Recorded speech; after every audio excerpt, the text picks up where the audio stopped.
Hello everybody, John here. Welcome. Here we share true stories from real people. Today, starting out with the first story. Update: Mom moved me out of the house at 8 to accommodate her new family. I took possession of the house. Original post: I am 24. Let me start off by saying I was kicked out by my mom because she needed to impress her new husband. Okay, if kicked out seemed a little harsh, we can say that she moved out of my own home and made me live with my grandparents on my father's side. I have all the good memories until my dad was alive. Unfortunately, we lost him when I was 7. As a kid, I felt devastated. I was very close to my dad, and sending him off inside a coffin broke my heart. I still remember that moment very clearly, and it saddens me to this day. While I was still processing the loss, my mom showed up with another man and insisted I call him Dad. I was like, no way. I don't know if I was right or wrong, but I just didn't feel right calling him Dad just within a few months of my own father's demise. After that first meeting, I often found him in my mom's bedroom, and it was difficult to see how quickly my mom had moved on. She didn't even wait a year before bringing my dad's replacement to the house. I was not ready to accept him as my dad's replacement.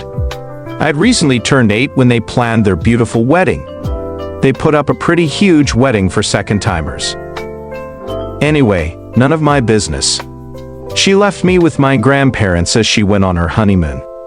A month passed, but she didn't turn up. I kept asking my grandparents when Mom would pick me up, but they didn't have any answers. Then suddenly she showed up one day.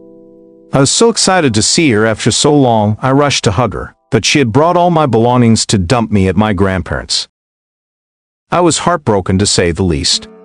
I lived with my grandparents until high school.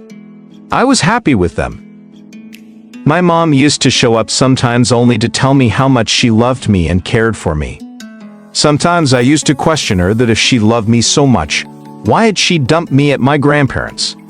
She had no answer. She would try to cover it up by saying, "Oh, your grandparents are getting old. They need a helping hand to run their groceries and dump out their trash." It was much later that she admitted the actual reason she had given my room to her stepchildren. Bill, Mom's husband, had 2 children who moved into her house with Bill after their wedding, and Mom prioritized her new family over me. It was natural for me to get resentful over this, so eventually I stopped bothering her.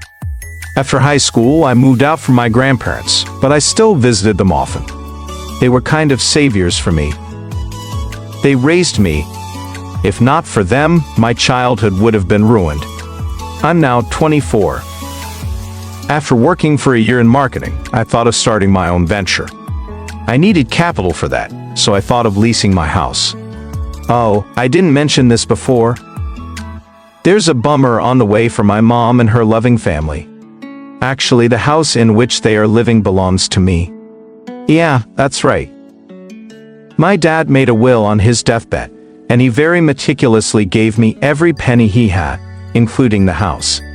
I was a kid when his lawyer read this will after his funeral, but with the look on my mother's face, I can surely say that she did not like it at all.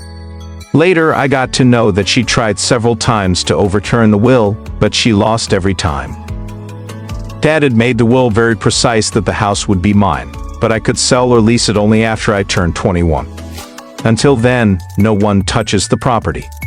My grandparents think that Dad probably foresaw Mom's plan, and that's why he made a rigid will. Else she might have manipulated me in my childhood to give away the house to her. Last month, I called my mom to inform her about my plan of leasing out the house, but she didn't answer my calls. This week, when I went to meet my grandparents, I told them that I was planning to make some extra bucks from the house. They gave a weird reaction. I asked them what's the matter. They said that I might have to face a lot of resistance to vacate the house from Mom, because her stepdaughter is pregnant with a teenage boy who has run away from his responsibilities. Also, Bill has lost his full-time job and is working at a store in the evening. So basically, they're in bad shape financially now. I really don't know what to do. I mean, I also need that house now. I have quit my job and I need capital to start my business. The bottom line is, it's your house and you're 24 years old now. So you can do with that house as you please. You can sell it or lease it or do whatever. Best of luck to you. Now for the updates. Update 1, it became quite dramatic, picking up from where I left. Like I said, my grandparents informed me that Mom and her family are going through a rough patch, so they might not vacate my house. I thought I'd inform Mom about my plan and give them a few months to put their life together. Initially, I was thinking of giving a month's notice, but knowing their situation, I thought of giving them 3 to 4 months. Since Mom was not answering a call, I went to meet her at home. The house was nothing as before, and neither was my mom. Both had a cold vibe. Maybe she had the sense, the motive behind my visit. On seeing me at the door, she gave out a fake smile and a half-hearted hug. Mind you, we were meeting after almost a decade. Yeah, she stopped visiting me after I entered my teenage years. Yeah, I had turned bitter towards her. Why would I not? Even though we met after so many years, she didn't bother to ask how I've been. She was not interested in knowing anything about me.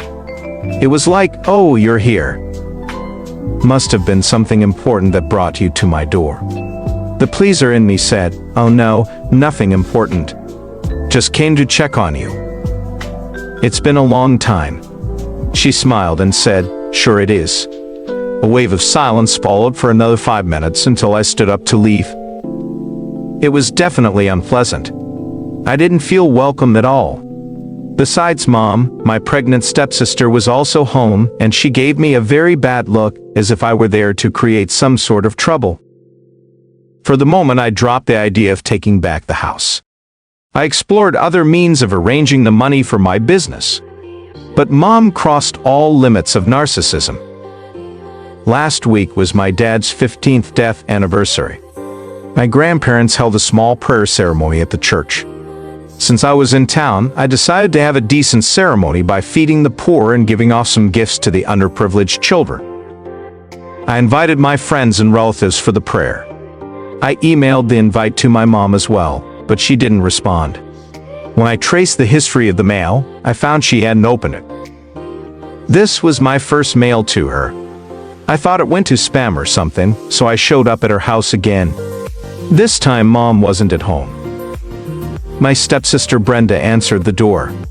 No hello, no greetings. A straight question slapped on my face. You're back again? What's the matter? I said I was here to meet Mom. She said, with the way she spoke to you last time, do you think she wants to meet you again? She said it so bluntly that I couldn't get what she said, and I spit it out that I was here to invite Mom for the prayer ceremony for my dad. She chuckled in my face and said, like that was centuries ago. You're still holding that up. Get over it. I said, excuse me, he was my dad, and it's none of your business to comment. She rolled her eyes and pushed off to her rim. I sat there like an idiot for a few more minutes, and then left a note for Mom on the table. I asked her to call me back. She called me the next day, and I told her about the prayer ceremony. She remained quiet for a minute, and then said that she would not be able to make it because she had to take Brenda for a checkup. That was a bummer, I mean. She could have said that she would try by turning it down outrightly. It was disappointing. I replied sarcastically, yeah, of course, they are your priority. We are known to you, so be it. So good luck raising that narcissistic woman and her bastard child. She flipped out that I used that word, and I said, why would I be nice to her when she was so mean to me? She made fun of my emotions. To defend her, Mom said it was natural for her to get furious. You can't talk about the dead in front of a pregnant woman. You're such an insensitive dad like your father. The moment she said that, I lost my mind. I yelled at her that she should not trash talk about my father. If anyone who's insensitive here, it has to be you. The way you were talking about my dead father. She said, your father died 15 years ago, gosh darn it, get over it. I said, sure, the way you did within weeks or maybe days, who knows? You know what, you don't need to come. My father would not like your prayer after seeing your true colors." I hung up the phone after saying this. The same day I hired a lawyer and started the process of sending a legal notice of eviction. The lawyer took some 15 days to validate my dad's will and sent the notice to my mom. As expected, when the eviction notice reached them, she freaked out. Apparently, she never thought that I would go to such lengths to exact my revenge on her for not attending Dad's prayer ceremony. I laughed at her voicemail and blocked her. When she couldn't contact me anywhere, she showed up at my grandparents' place. I wasn't there at the time. Oh yeah, I'm living with my grandparents again until I put my life back together. My mother requested my grandparents to convince me to withdraw the eviction notice. My grandparents are calm and nice people. That's why they didn't throw her out.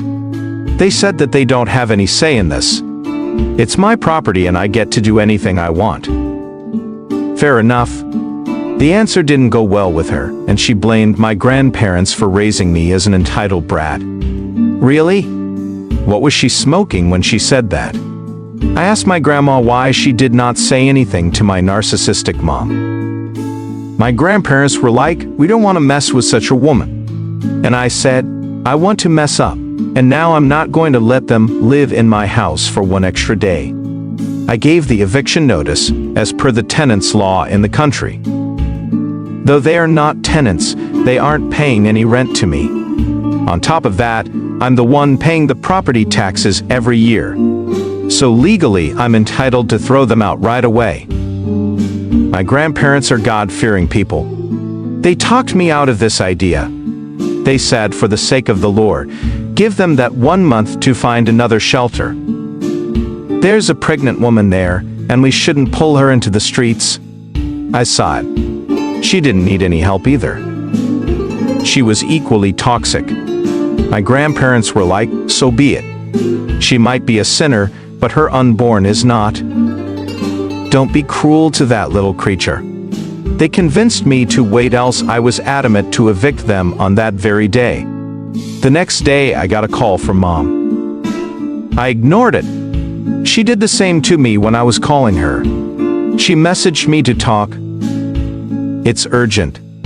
I responded, check out my calendar and meet me at my grandparents' at my open slot. This didn't go well with her. She sent a long reply that I was trying to throw weight on her. What did I do with her 5-paragraph mail? Nothing. That's right. I didn't respond. She might have got the hint that I was not going to give in to her pressure throughout my childhood. Whenever I used to cry or throw tantrums for going home, instead of loving me, she would scold me and ask me to behave. She would petrify me to be a good lad and not throw tantrums. This is her parenting style, and it worked. In order to keep her happy and not mess up with her, I would stop sobbing. But after she left, I would sulk at the corner of the house for hours. Not anymore. It's time for her to sulk, but sadly, she won't have a corner to herself. So she came to meet me and I deliberately made her wait for an hour. She got anxious. I asked my parents to stay out of it. She kept asking them about me. They said that they don't know and swiftly pushed back to the room. When I arrived to meet her, she gave me a look of, well, where were you? I've been waiting here for an hour, but she didn't say anything. She sat there with a straight face. People in her situation would have tried to please me, but she remained solid on her grounds. She said, okay, let me start. I can't sit here forever. I have jobs to do. I murmured under my breath. Oh, sure you do. Finding a house is a difficult job. She gave me an annoyed look and said, what is this notice about? I replied, it is written in English. I'm sure you can read that. Or do you want me to do that for you? She was absolutely pissed off. She threw the notice at my face and said that she was not going to vacate the house on the basis of some stupid notice. After she was done yelling, I said, then let's wait and witness the repercussions of not following the court order. She was like, I gave birth to you. Don't you try to outsmart me. That house is my husband, and no one can throw me out from there. I said, surely a legal air can. I was responding to her calmly in order to piss her off. And she did get pissed off. But the moment she referred to my dad as her husband, I lost my mind. Really? You had the audacity to call him your husband when you skipped his prayers saying he was history. You don't deserve his house. You're just a squatter. And I'm going to free that house from all the leeches. She stood up and said she was done being nice to me, and now I'll have to deal with her lawyer. I laughed and said, sure, by all means. Update 2, I got the house after a lot of tussle.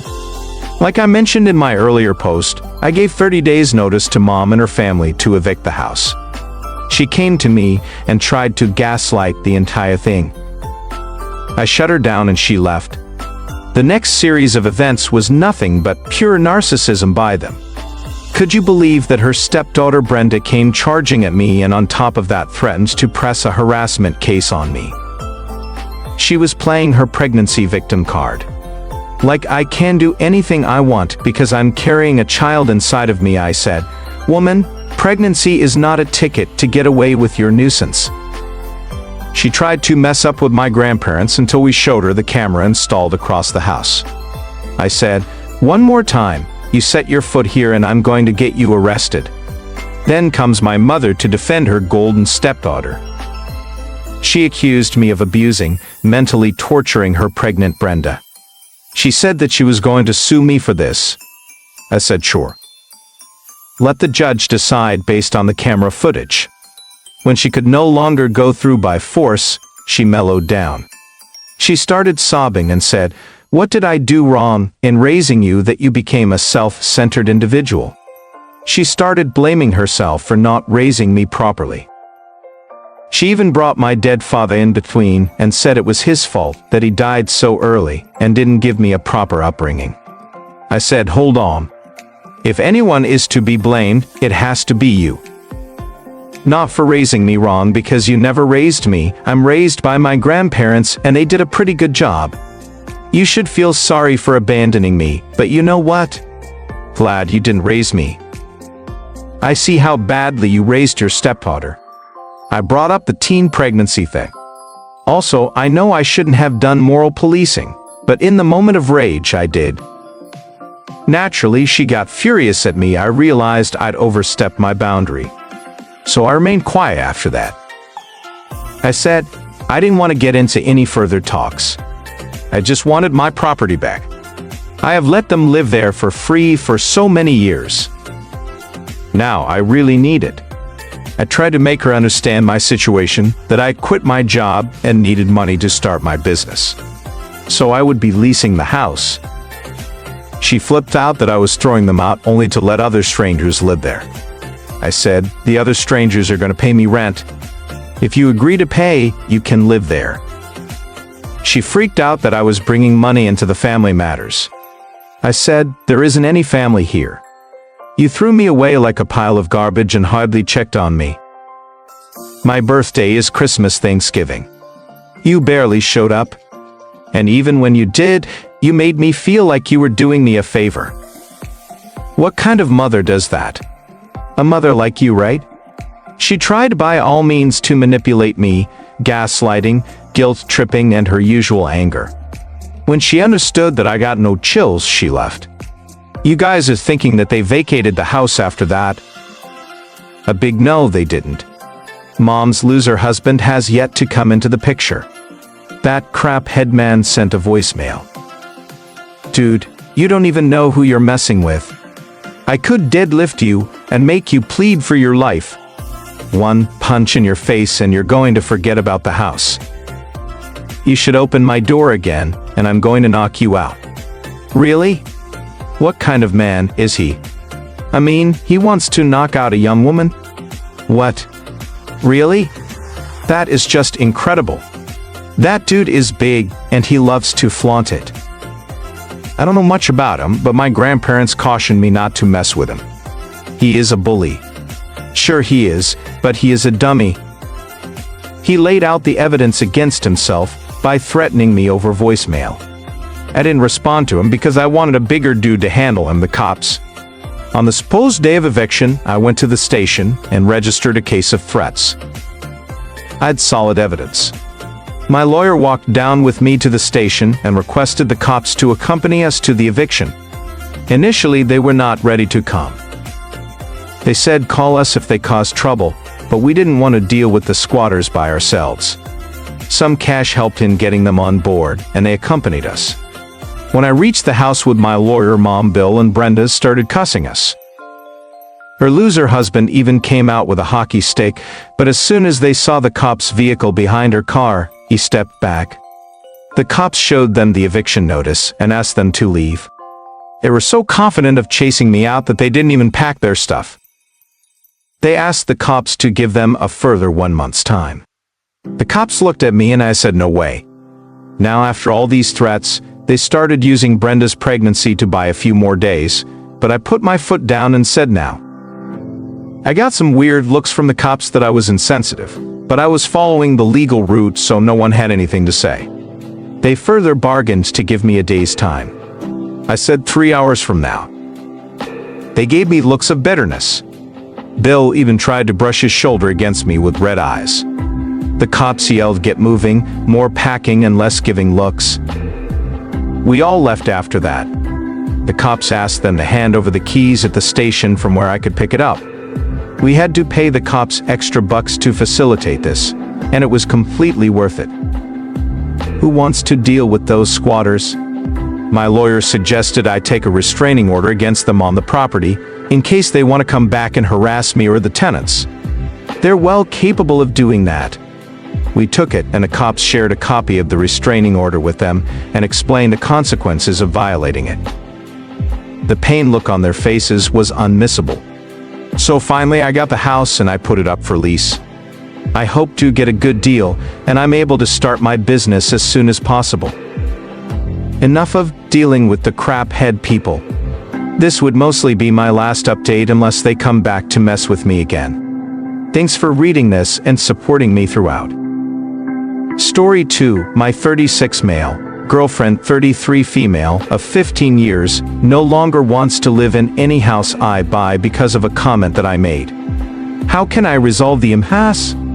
We've been together 15 years, and lived together in various rentals almost all that time. No marriage plans, but we intend to stay together through old age. We generally have a low conflict relationship. We're currently living in an apartment we've been renting for 3 years. We have separate finances and split rent 50-50. About 2 years ago, with her blessing, I thought I bought a house for us to live in not far from the apartment. She didn't want to be a homeowner but was fine with me being one. A few days after I closed on the house, her leg was broken. Moving into the house became unrealistic. It's a 3-story house with stairs. In contrast, the apartment is accessible. So we decided to stay in the apartment longer and rent out the house in the meantime. I spent 4 months fixing the house up, getting a landlord license, a city inspection, and finding a renter. During this time, I paid 100% of the mortgage plus 50% of the apartment rent. Very unsustainable, and I was so relieved when I got a temporary rent in there. Before the tenant moved into the house, I traveled to visit family, while my girlfriend stayed in the apartment. While I was away, a cold spell hit the city and she worried the house's pipes might burst. She texted me that she was going to the house to open the sink faucets. I feared for her safety and tried to dissuade her. Her leg was still broken, she was on crutches, and I worried she would fall down the stairs and have no one to help. I much preferred the pipes burst than, worst case, I was paying house insurance. She insisted that she was going. I pleaded with her and she ignored my texts. I developed intense anxiety. I called her and I said that I wish she wouldn't go. It's my house. What I meant by that comment was it's my problem, my responsibility, as in please, don't concern yourself with the pipes bursting.